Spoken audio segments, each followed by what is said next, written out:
सूत्रात गुंफून स्वराज्याचं जनांदोलन उभं करणाऱ्या राजमाता राष्ट्रमाता जिजाऊ माँसाहेब सज्जनाचं रक्षण आणि दुर्जनाचा नायनाट करणारे छत्रपती शिवाजी महाराजांच्या हातामध्ये त्यांच्या पित्याला म्हणजेच शहाजी राजानं राजमुद्रा दिली आणि त्या राजमुद्रेवरती लिहिलं होतं की प्रतिपचंद्र लेखे वर्धिष्णु विश्व वंदिता शाहसुन शिवशिष्या मुद्रा भद्राय राजते। छत्रपती शिवाजी महाराजांच्या असणाऱ्या स्वराज्याची भगवा पताका ज्यांनी सक्षमपणे आपल्या खांद्यावरती पेरली नवे नवे तर अत्यंत तलवारीच्या पातीवरती हे स्वराज्य ज्यांनी आपलं पेरून धरलं ते छत्रपती स्वराज्य रक्षक छत्रपती संभाजी महाराज। विद्येविना मती गेली, मती विना नीती गेली, नीती विना गती गेली, गती विना वित्त गेली आणि वित्ताविना शूद्र खचले, इतके अनर्थ एका विद्येने केले।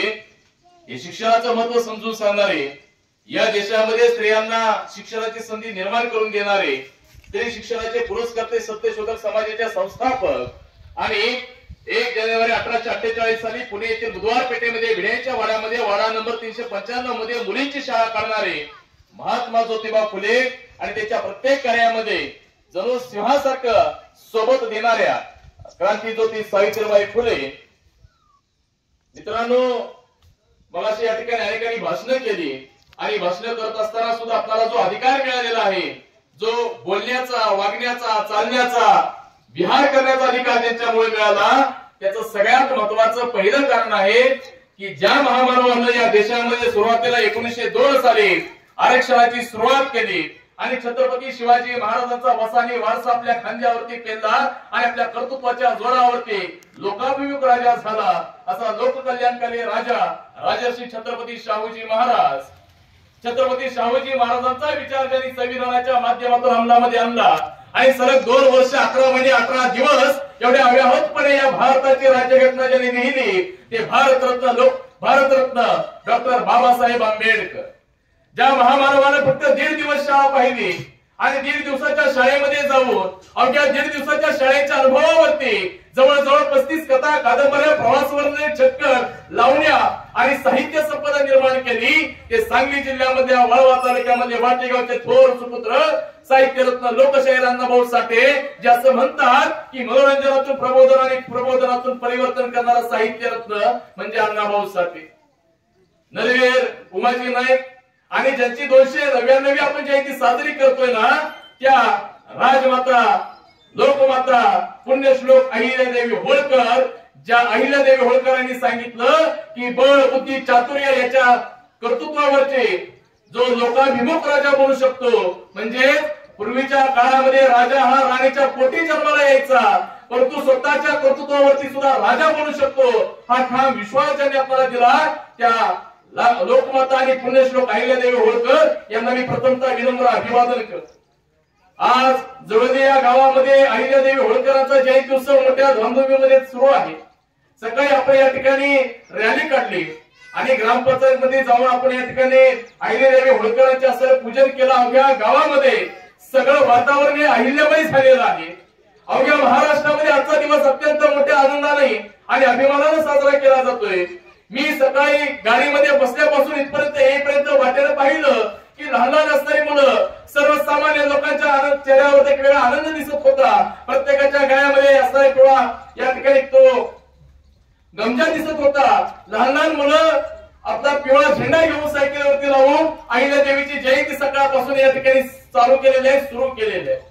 या जयंती सोहळ्याच्या निमित्तानं या ठिकाणी मोठ्या संख्येने उपस्थित असलेले आपल्या गावचे सरपंच, उपसरपंच, ग्रामपंचायतचे सदस्य, विविध संस्थेचे अधिकारी, पदाधिकारी, विविध सोसायटीचे पदाधिकारी आणि जयंती उत्सव मोठ्या हिमतीनं, मोठ्या दिमतीनं पुढे घेऊन जाण्यासाठी तुम्ही सर्वजण या ठिकाणी उपस्थित आहात।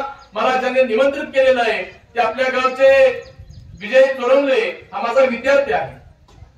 बांधवांनो, अहिल्यादेवी होळकरांची जयंती आपण का साजरी करावी हा सगळ्यात महत्वाचा बऱ्याच असणाऱ्या मान्यवरांनी या ठिकाणी मुद्दा विषद केला की खऱ्या अर्थानं आपण का जयंती साजरी केली पाहिजे।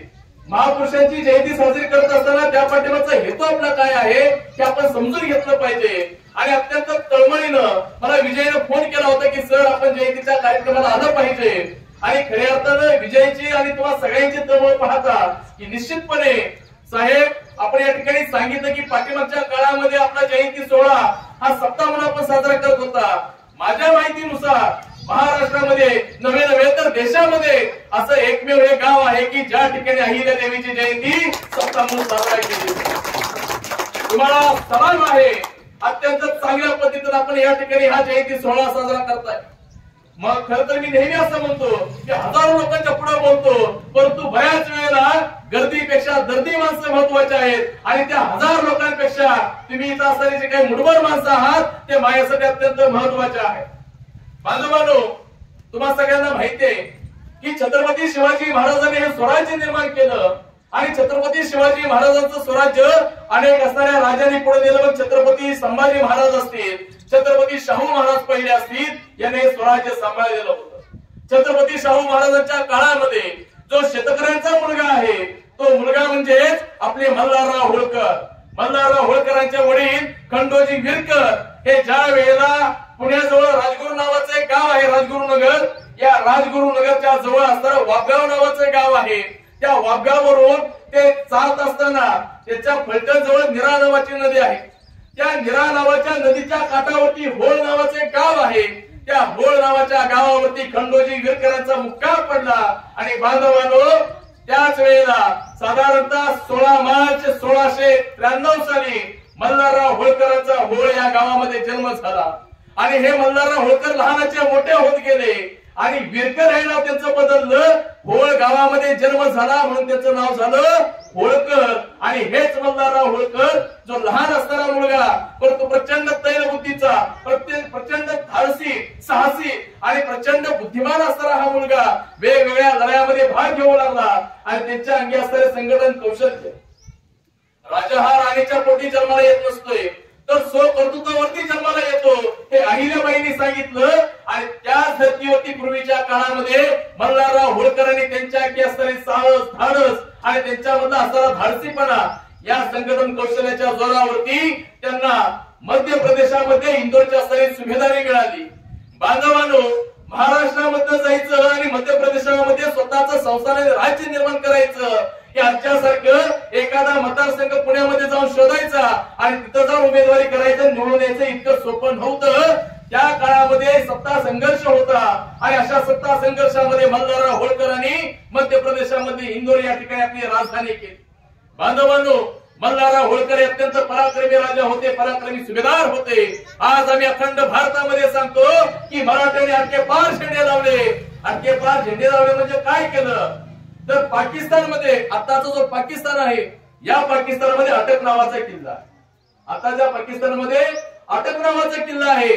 त्या अटक नावाच्या किल्ल्यापर्यंत मराठ्यांची सत्ता होती म्हणून असं म्हटलं जातं की मराठ्यांनी अटके पार झेंडे लावले. आणि बांधवांनो, मल्हारराव होळकर अत्यंत शूर होते, अत्यंत पराक्रमी होते, अत्यंत मुत्सद्दी होते. ज्या वेळेला 14 जानेवारी 1761 मध्ये ज्या वेळेला उत्तर भारतामध्ये हरियाणा जवळ पानिपत नावाचं एक क्षेत्र आहे, त्या पानिपत मध्ये युद्ध झालं ज्याला आपण तिसरी पानिपतची लढाई म्हणतो. आणि खऱ्या अर्थानं जो अहमदशाह अब्दाली ज्या वेळेला भारतावरती आक्रमण करण्यासाठी आलेला होता त्यावेळेला या आपल्या थोर सुभेदार मल्हारराव होळकर यांनी या पेशव्याला सांगितलं, भाऊसाहेब पेशव्याला, की तुम्ही युद्ध करू नका. त्या अहमदशाह अब्दालीला आम्ही व्यवस्थितपणे समजावून सांगितलंय, तो युद्ध न करता तो माघारी जायला तयार आहे. बांधवांना समजून घ्या इतिहास आपला. या मल्हारराव होळकर यांनी आपल्या त्या अहमदशाह अब्दालीला समजून सांगितलं, तह केलेला होता. परंतु केवळ आणि केवळ या रघुनाथराव पेशव्याच्या हट्टापायी पानिपतच्या असणारी तिसरी लढाई झाली आणि या पानिपताच्या लढाईला जात असताना महाराष्ट्रामधनं या रघुनाथ भाऊसाहेब पेशव्याने सोबतीला 40,000चं असणारं सैन्य घेतलं, घोडदळ घेतलं, पायदळ घेतलं आणि एवढ्या बरोबरच न राहता या भाऊसाहेब पेशव्यांच्या बरोबर स्वतःची पत्नी त्यांनी घेतली. पत्नीच्या बरोबर 100-200 दासी घेतल्या आणि मग बाकीच्या असणारे सरदारही म्हणू लागले की पेशव्याला सांगू लागले, आम्ही आमचं कुटुंब कमीला घेतो. बांधवांनो, पानिपतची तिसरी लढाई आपण का हारलो याचं सगळ्यात महत्वाचं कारण हे आहे की केवळ आणि केवळ भाऊसाहेब पेशव्याचा हट्टीपणा. भाऊसाहेब पेशव्याला सांगितलं मल्हारराव होळकरांनी की भाऊसाहेब आपण युद्ध करायला नको आहे, तो अहमदशाह अब्दाली तह करायला तयार आहे. पण तरी देखील या भाऊसाहेब पेशव्यांनी युद्धाची रणनीती आखली. आणि बांधवांनो, ज्या वेळेला आपण युद्धाला जातो त्यावेळेला युद्धामध्ये सैनिक पाहिजे असते, पायदळ पाहिजे, घोडदळ पाहिजे, हत्तीदळ पाहिजे असतं. परंतु भाऊसाहेब पेशव्यांच्या बरोबर जवळजवळ फक्त 7,000 सैन्य आणि जवळजवळ 3 लाख बाजार गुणगे लोक होती. बाजार गुणगे म्हणजे युद्ध न करणारे, फक्त कुटुंब कबीर असणारे लोक. 3 लाख लोकांचा असणारा खाण्यापिण्याचा खर्च आणि 7,000 असणारं सैन्य. बांधवांनो, अहमद शाह अब्दाली एकदा पाहिला, तो रात्रीचा निरीक्षण करायचा की ज्या वेळेला तो त्या नर्मदा नदीच्या, यमुना नदीच्या बाजूला थांबला होता आणि तो दुरून जाऊन आपल्या मराठीशाहीच्या असणाऱ्या सैन्याचं निरीक्षण करायचा. त्या सैन्यामध्ये त्याला पाहायला मिळालं की या भाऊसाहेब पेशव्यांचे असणारे सैन्य हे वेगळ्या वेगळ्या ठिकाणी गोळा करून एका ठिकाणी वेगळा मोब आहे, एका ठिकाणी वेगळे लोक आहेत आणि ते जेवण करतायत. मात्र अहमद शाह अब्दालीचं असणारे सैन्य हे एका ठिकाणी त्यांचं जेवण व्हायचं, एका ठिकाणी सगळं असणारे सैन्य जेवायचं. अहमद शाह अब्दालीला प्रश्न पडला आणि त्याने त्याच्या मंत्र्याला विचारलं की त्या पलीकडच्या असणाऱ्या यमुनेच्या तिरेच्या बाजूला या असणाऱ्या मराठ्यांचं, या पेशव्यांचं सैन्य हे छोटी छोटी शकलं करून काय जेवायला बसलेलं आहे. आणि त्यावेळेला त्या मंत्र्याने सांगितलं अहमद शाह अब्दालीला की महाराज, त्यावेळेचा असणार तो बादशाह असेल, त्याला सांगितलं की त्या काळामध्ये या भाऊसाहेब पेशव्यांच्या सैन्यामध्ये प्रचंड जातीवाद आहे आणि केवळ जातीवाद असल्यामुळं, तो त्या जातीचा असल्यामुळे त्याला आपल्यामध्ये जेवाय घ्यायचं नाही, तो त्या जातीचा आहे म्हणून त्याला जेवाय घ्यायचं नाही. जाती जातीच्या लोकांच्या सैन्याच्या तुकड्या पडायच्या, जेवायला बसायचे. आणि अहमद शाह अब्दालीने ठरवलं की यांच्यामध्ये प्रचंड जातीवाद आहे, यांच्यामध्ये एकी नाही. आणि याचाच फायदा घेतलाय मित्रांनो. 14 जानेवारी 1661 साली पानिपतचं युद्ध झालं आणि आपल्या अहमद शाह अब्दालीच्या बरोबर तह करणारे मल्हारराव होळकरांचं भाऊसाहेब पेशव्यांनी ऐकलं नाही. प्रचंड रक्तरंजित असताना तो इतिहास घडला. बांधवांनो, मल्हारराव होळकर ज्यावेळेला इंदोरला गेले आणि इंदोरचा असणारे सगळी सत्ता त्यांनी अहिल्यादेवी होळकरांच्या ताब्यामध्ये देत असताना हा इतिहास आपण समजून घेतला पाहिजे की ज्या वेळेला अहिल्यादेवीचं बालपण कसं घडलं. कारण असं म्हटलं जातं की लहान बाळाचे पाय पाण्यात दिसतात. अहिल्याबाई होळकर या आपल्या अहमदनगर जिल्ह्यामध्ये जामखेड तालुक्यामध्ये चौंडी नावाचं गाव आहे. चौंडी नावाच्या गावामध्ये मानकोजी शिंदे पाटील आणि सुशीलाबाई शिंदे यांच्या पोटी जन्माला आलेली ही कन्या अत्यंत चलाक, अत्यंत सुसंस्कृत, अत्यंत प्रामाणिक, अत्यंत धाडसी, अत्यंत निर्भीड असणारी ही कन्या. आणि या कन्येचा असणारं बालपण लहानाचं मोठं होत गेलं. बांधवांनो, याच असणाऱ्या वाघावरून आपले मल्हारराव होळकर जात असताना पुण्याला आणि त्यांच्या असणाऱ्या वेगवेगळ्या भागामध्ये दौरे होते. चौंडी गावामध्ये गेल्यानंतर असणारी 8 वर्षाची असणारी कन्या त्यांना पाहायला मिळाली. अरे, ही असणारी छोटीशी साधस असणारी कन्या, अत्यंत बुद्धिमान असणारी कन्या, त्या मुलीकडे त्यांनी पाहिलं आणि मल्हारराव होळकरांच्या मनामध्ये मोह झाला की या मुलीला आपली सून म्हणून आपण नेलं पाहिजे. त्यांनी विचार केला की अरे, ही मुलगी कुणाची आहे आणि त्याला उत्तर मिळालं की मानकोजी शिंदेची असणारी कन्या अहिल्या आहे. बांधवांनो, लगेच अहिल्याचा असणारा विवाह मानकोजी शिंदेशी बोलून आपला मुलगा खंडेराव याच्याशी झाला. ज्या वेळेला अहिल्याबाईंचा विवाह झाला त्यावेळेला अहिल्याबाईंचं वय होतं फक्त 8 वर्ष. पूर्वीच्या काळामध्ये बालविवाह करायची पद्धत होती आणि 8 वर्षाच्या वयामध्ये अहिल्याबाईंचा खंडेराव म्हणजेच मल्हाररावांच्या मुलाबरोबर लग्न झालं आणि बालवयामध्ये मल्हाररावांनी आपल्या अहिल्याला मुलीप्रमाणे सांभाळलं. मल्हाररावांच्या पत्नीचं नाव होतं गौतमाबाई. गौतमाबाई आणि मल्हारराव यांनी अहिल्याबाईंना पुढच्या मुलीप्रमाणे सांभाळलं. राजनीती तज्ञ आणि वेगवेगळ्या प्रकारचे असते राजकोष, साधन संपत्ती, सैन्यदल याविषयी मल्हारराव होळकर यांनी अहिल्याबाईंना बालवयामध्ये शिक्षण दिलं. बांधवांनो, मल्हारराव होळकर हे कोणत्याही प्रकारचा असणाऱ्या मुलगा मुलगी असा भेद मानत नव्हते.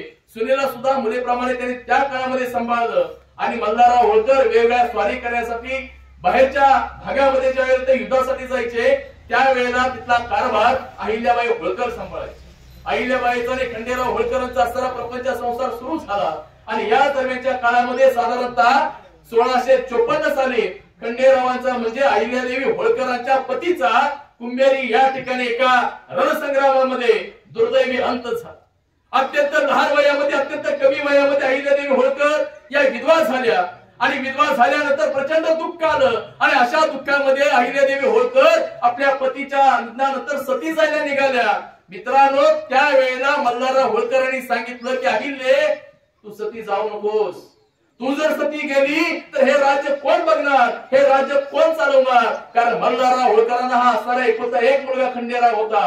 बांधवांनो, मल्हारराव होळकरांनी त्या काळामध्ये मनुस्मृती ज्या पद्धतीनं म्हणते की नवरा गेल्यानंतर त्या बाईनं त्या पत्नीनं सती गेलं पाहिजे, 300 वर्षापूर्वी मल्हारराव होळकरांनी असणारा कायदा मोडून काढला आणि विज्ञानवादी दृष्टिकोन 300 वर्षापूर्वी आपल्याला दिलेला आहे. अहिल्यादेवी होळकरांना सती जाण्यापासून परावृत्त केलं आणि अहिल्यादेवी होळकरांच्या हातामध्ये आपल्या राज्याच्या तिजोरी दिल्या, राज्याचा राज्यकारभार आपल्या सुनेच्या हातामध्ये दिला आणि अत्यंत चांगल्या पद्धतीनं या अहिल्यादेवी होळकरांनी राज्यकारभार केला. बांधवांनो, आज आपल्या देशामध्ये ज्या वेगवेगळ्या प्रकारची मोठमोठी मंदिरं दिसत आहेत, आज आपल्या देशामध्ये मोठमोठे असणारे गड दिसत आहेत, आज आपल्या देशामध्ये वेगवेगळ्या नद्यांच्या वरचे घाट दिसतात, या सगळे घाट, हे सगळी मंदिरं आणि वेगवेगळ्या प्रकारच्या सामाजिक सुधारणा अहिल्यादेवी होळकरांनी केल्या. आपल्या पंढरपूरचा असणाऱ्या होळकर वाडा सुद्धा अहिल्यादेवी होळकरांनी बांधलेला आपल्या सगळ्यांना माहिती असता पाहिजे. आपल्या भारतामध्ये वेगवेगळी जी मोठमोठी मंदिर आहे, अगदी गुजरात मधलं सोरटी सोमनाथ असू द्या, आता आपल्या भारतामध्ये जे सगळीकडे जय श्रीरामचा नारा चालू आहे, ते अयोध्या मंदिर सुद्धा अहिल्यादेवी होळकरांनी जीर्णोद्धार केलेलं होतं. बांधवांनो, वेगवेगळ्या देशामध्ये वेगवेगळ्या भागामध्ये अहिल्यादेवी होळकरांचं काम आहे. आपल्या पुणे जिल्ह्यामध्ये भीमाशंकर नावाचं असणारं एक तीर्थक्षेत्र आहे, या भीमाशंकराला सुद्धा अहिल्यादेवी होळकरांनी मदत केलेली आहे, जीर्णोद्धार केलेला आहे. भारतामधला असणारा त्या काळामधला इंग्रजाचा असणारा लेखक असं म्हणतो की अहिल्यादेवी होळकरांनी एवढं मोठं कार्य केलं, एवढं मोठं कार्य केलं की त्यांची गणना ही जागतिक कीर्तीची आहे. इंग्लंडची राणी एलिझाबेथ आहे, डेन्मार्कची राणी आणि अमेरिकेची राणी, अशा वेगवेगळ्या राणींच्या बरोबर या अहिल्यादेवी होळकरांची गणना होती. अर्थातच अहिल्यादेवी होळकर ही फक्त एका जातीपुरती नाही, अहिल्यादेवी होळकर ही फक्त एका राज्यापुरती नाही, अहिल्यादेवी होळकर ही फक्त भारतापुरती सीमित नाही, तर अहिल्यादेवीचं कार्य हे जागतिक दर्जाचं कार्य आहे. म्हणून अहिल्यादेवी होळकर ह्या शक्तीच्या महाराणी होतात. बांधवांनो, अहिल्यादेवी होळकरांनी आपल्या पती दिनानंतर स्वराज्याची आपल्या राज्याचा कारभार त्यांनी हातामध्ये घेतला आणि राज्य कारभार करत असताना सगळ्यात महत्वाचं मगाशी कोणीतरी सांगितलं की त्यांना 1745 साली पहिला मुलगा झाला. त्या मुलाचं नाव आहे मालेराव. पहिला मुलगा झाला आणि लगेचच 1748 साली त्यांना दुसरी कन्या झाली. त्या कन्येचं नाव आहे मुक्ताबाई. एक मुलगाने एक मुलगी झाली आणि साधारणतः मुलीचं लग्न आपण कसं करतो, आपल्याला माहितीये की पै पाहुण्याच्या मध्ये बसणं, पै पाहुण्याच्या मधला नातेवाईक शोधणं अशा पद्धतीने, पण तसं नाही. अहिल्यादेवी होळकरांनी त्या काळामध्ये सुद्धा जातीभेद मानलेला नव्हता. अहिल्यादेवीने आपल्या मुलीचा विवाह करण्यासाठी स्वयंवर रचलं. आपण स्वयंवर फक्त रामायणामध्ये पाहतोय, रामाचं सीतेचं झालेलं, बरोबर आहे की नाही? पण अहिल्यादेवी होळकरांनी सुद्धा त्या काळामध्ये स्वयंवर रचलं आणि ते स्वयंवर रचत असताना त्यांनी अट घातली की जो युवक, जो तरुण त्यांच्या राज्यामधल्या जे लुटारू टोळी होती, ज्या चोरी करणाऱ्या टोळ्या होत्या, यांचा जो बंदोबस्त करेल ना, त्याच्या बरोबरच मी माझ्या मुलीचं लग्न लावून देईन. बांधवांनो, त्यावेळेला अहिल्यादेवी म्हटले की मला या जातीचा पाहिजे असं नाही, कोणत्याही जातीचा युवक चालेल, परंतु तो निर्भीड असला पाहिजे, तो स्वाभिमानी असला पाहिजे आणि तो कर्तृत्ववान असला पाहिजे. या विचारावरती यशवंत फणसे नावाचा युवक पुढे आला आणि त्या यशवंत फणसे नावाच्या युवकांनी बांधवांनो त्या काळामध्ये चोरांचा आणि लुटारूंचा बंदोबस्त केला आणि आपल्या दिलेल्या शब्दाप्रमाणे अहिल्यादेवींनी आपल्या मुलीचा मुक्ताबाईचा विवाह यशवंत फणसेंच्या बरोबर लावून दिला. आणि साधारणतः त्याच काळामध्ये नंतरच्या स्वतःच्या मुलाचा सुद्धा नंतर त्याचा मृत्यू झाला. लहान वयामध्ये पतीचा मृत्यू, नंतरच्या काळामध्ये सासऱ्याचा 1666 साली मृत्यू झाला आणि 1667 मध्ये पोटच्या मुलाचा मृत्यू झाला. नंतरच्या काळामध्ये अकाली स्वतःच्या मुलीचा आणि जावयाचा मृत्यू झाला. एवढे आघात आपल्या अंगावरती आल्यानंतर, एवढे आघात आपल्या मनावरती आल्यानंतर देखील अहिल्यादेवी डगमगल्या नाहीत. समजा त्या ठिकाणी जर आपण असतो, आपली काय अवस्था झाली असती? सासरे गेले, नवरा गेला, मुलगा गेला, मुलगी गेली, जावई गेला, एवढं दुःख पचवून या महाराणी अहिल्यादेवी होळकर डगमगल्या नाहीत. हातामध्ये एका हातामध्ये शस्त्र आणि दुसऱ्या हातामध्ये शास्त्र घेऊन त्यांनी राज्यकारभार केला. इथल्या सर्वसामान्य लोकांना, या लोकांच्या लुटारूच्या चोरांच्या ज्या भीती होती त्याच्यातून बाहेर काढण्यासाठी अहिल्यादेवी होळकरांनी स्वतःचं कार्य केलं. सगळ्यात महत्वाचं म्हणजे ढाल तलवारीची लढाई त्या काळामध्ये होतीच होती, परंतु सगळ्यात महत्वाचं सामाजिक सुधारणा करण्याचं काम अहिल्याबाईंनी केलं. बांधवांनो, त्या काळामध्ये मगाशी कोणीतरी सांगितलं की दारूबंदीचा असणारा नियम, म्हणजे आताच्या काळामध्ये आपण पाहतोय, मागे सरपंच साहेबांनी सांगितलं की दारूमुळे किती नुकसान होतंय. दारू चांगली आहे का वाईट आहे? दारूमुळे अनेकांचे असणारे संसार, अनेकांचे प्रपंच उद्ध्वस्त होतात. आणि हा विचार 300 वर्षापूर्वी अहिल्यादेवी होळकरांनी केलेला होता. आणि म्हणून राजमाता अहिल्यादेवीने त्या काळामध्ये दारूबंदी केलेली होती. सामाजिक सुधारणा करत असताना ज्या नद्या होत्या त्या नद्यांच्या वरती ज्या महिला धुणं धुण्यासाठी जायच्या, बांधवांनो, धुणं धुण्यासाठी जाणाऱ्या बाईचा विचार त्या अहिल्यादेवीने केला. धुण्यासाठी जाणाऱ्या ज्या महिला होत्या त्या महिलांच्या कडेला छोटी छोटी तांदळ बाळ असायची. आणि मग धुणं धुण्यासाठी गेल्यानंतर ती बाळ ठेवायची कुठं, हा प्रश्न त्या बाईंच्या मनात यायचा. आणि यावरती अहिल्यादेवीने उपाय केला की ज्या ठिकाणी नदी होते, ज्या ठिकाणी पाणवठ होते, ज्या ठिकाणी वेगवेगळ्या प्रकारचे असणारे छोटे छोटे कॅनल होते, तलाव होते, या तलावाच्या वरच्या बाजूला महिलांना धुणी धुण्याची व्यवस्था केली. आणि त्याही पुढे जाऊन त्यांच्या सोबत असणारी जी लहान मुलं आहेत, या लहान मुलांना ठेवण्याची व्यवस्था आणि तशा प्रकारची बांधकाम अहिल्यादेवी होळकरांनी केली. एवढा सूक्ष्म विचार या राजमाता अहिल्यादेवीने केला, म्हणून एवढ्या वर्ष आपण त्याच्या विचारांचा जागर करतोय. बांधवांनो, अहिल्यादेवी होळकरांनी वेगवेगळ्या मंदिरांना मदत केली. त्याचबरोबर आपल्या इंदोर या राजधानीपासून 90 किलोमीटर अंतरावरती महेश्वर नावाचं शहर आहे. या महेश्वरला त्यांनी राजधानी घेऊन गेल्या. आणि महेश्वरला राजधानी केल्यानंतर तिथल्या महेश्वरचा विकास करण्यासाठी महाराष्ट्रामधले असणारे कलावंत, महाराष्ट्रामधले असणारे कारागीर, महाराष्ट्रामधले असणारे वेगवेगळ्या प्रकारचे साहित्यिक कवी त्यांना तिथे घेऊन गेल्या. आणि आज आपल्या सगळ्यांना माहिती असेल, आपण वेगवेगळ्या टीव्ही चॅनेलच्या माध्यमातून, वेगवेगळ्या कार्यक्रमाच्या माध्यमातून पैठणी साडी आपल्याला माहिती आहे ना, पैठणी साडी. पण 300 वर्षापूर्वी महेश्वर या ठिकाणी अहिल्यादेवी होळकरांनी महेश्वरी नावाची साडी निर्माण केली, जी आपल्याला अजून माहिती नाही. बांधवांनो, महेश्वर नावाची साडी जगामध्ये प्रसिद्ध आहे आणि त्याच्या निर्मात्या आहेत अहिल्यादेवी होळकर. या अहिल्यादेवी होळकरांनी वेगवेगळ्या प्रकारच्या उद्योगधंद्यांना चालना दिली. वेगवेगळ्या उद्योगधंद्यांना चालना देत असताना त्यांना आर्थिक रसद पुरवली. जे भिल्ल होते, जे चोर होते, त्यांच्या चोरीपासून अटकाव केला. आणि जे असे लुटमार करणारी लोक होती, अशा लोकांना जमिनी दिल्या, गायी दिल्या, म्हशी दिल्या, पैसा दिला, तुम्ही शेती करा आणि त्याला चांगल्या प्रवाहामध्ये आणण्याचं काम अहिल्याबाई होळकरांनी केलं. प्रसंग एकदा असा घडला, 1667 साली मुलगा मेला आणि 1666 साली सासरा म्हणजे मल्हारराव होळकरांचं निधन झालं. बांधवांनो, अशाच वेळेला एक राघोबा दादा नावाचा पेशवा होता. आणि राघोबा दादाच्या मनामध्ये विचार आला की अरे, या असणाऱ्या अहिल्यादेवी होळकरांच्या राज्यामध्ये कोणताही पुरुष नाही, जर त्याचा मुलगा नाही, पती नाही, सासरा नाही, जावई नाही, आणि एकटी असणारी ही मुलगी, एकटी असणारी ही बाई आहे, आणि एकट्या स्त्रीवरती आपण चाल करून गेलं पाहिजे. बांधवांनो, विचार समजून घ्या. पेशवाईच्या काळामध्ये सुद्धा अहिल्याबाई होळकरांना संघर्ष करावा लागला. राघोबा पेशवा आपलं सैन्य घेऊन या इंदोरच्या दिशेने निघाले आणि त्याला फितूर झाला होता अहिल्यादेवी होळकरांचा एक चंद्रचूड नावाचा वकील. या चंद्रचूड नावाच्या वकिलाला फंद फितुरी केली आणि त्या पेशव्याला जाऊन मिळाला. बांधवांनो, हा असणारा राघोबा पेशवा सैन्य घेऊन इंदोरच्या दिशेने निघाला आणि त्यावेळेला जात असताना ही बातमी अहिल्यादेवीला कळाली. लगेचच मंत्र्याला बोलवलं आणि त्यांनी खलिता लिहिला. खलित्यामध्ये लिहिलं की राघोबा पेशवे, तुम्ही आमच्याकडे चाल करून येत आहात, आम्हाला समजलं, तुमचं स्वागत आहे. पण जर का समजा युद्धामध्ये, आपल्या दोघांच्या युद्धामध्ये जर समजा माझ्या हातून तुमचा जर पराभव झाला तर समाजामध्ये आणि जगामध्ये तुमची नाचक्की होईल. एका स्त्रीच्या हातून पराभव झाला म्हणून तुम्हाला समाजामध्ये आणि जगामध्ये तोंड दाखवता येणार नाही. आणि जर समजा या युद्धामध्ये तुमचा जर विजय झालाच तर एका स्त्रीवरती विजय मिळवला, यात स्त्री म्हणून केले, म्हणजे राजशिष्टाचार आणि राजनीती तथ्य कशाला म्हणतात त्या अहिल्याबाईंच्या या खलित्यावर आपल्या लक्षात येईल.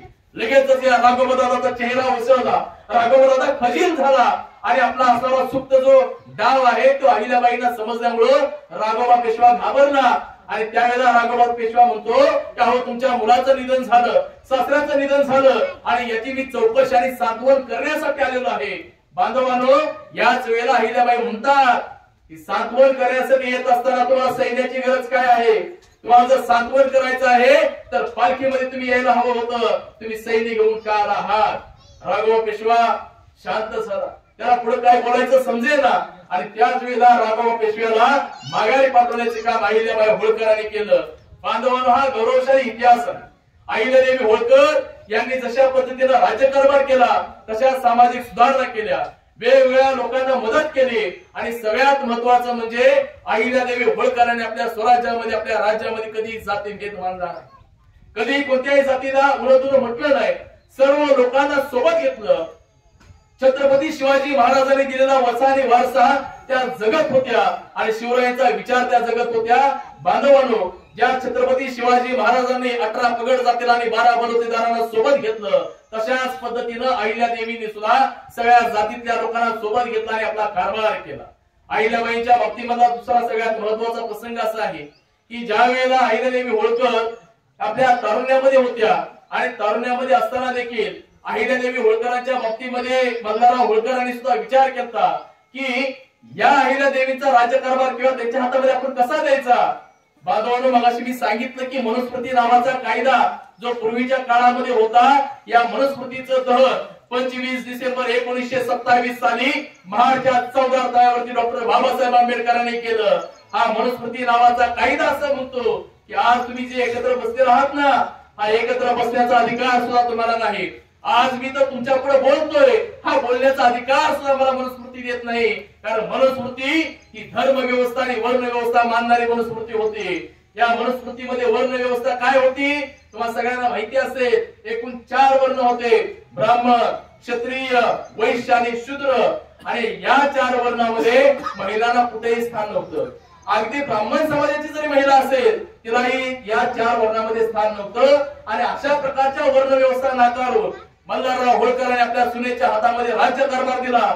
बांधवांनो, हा राज्यकारभार देत असताना त्या काळामध्ये असणारे जे काही पंडित होते, त्या काळामध्ये असणारे जे काही धर्म मार्तंड होते, यांनीही विरोध केला असेल, परंतु मल्हारराव होळकर हे सिंहबळाचे जणू कृतनिश्चयाचे मेरू म्हणे आणि मल्हारराव होळकरांनी याची तमा न बाळगता स्वतःच्या सुनेच्या हातामध्ये राज्यकारभार दिला. अशा असणाऱ्या अहिल्यादेवी होळकरांनी आपला सगळा राज्यकारभार सांभाळलेला होता.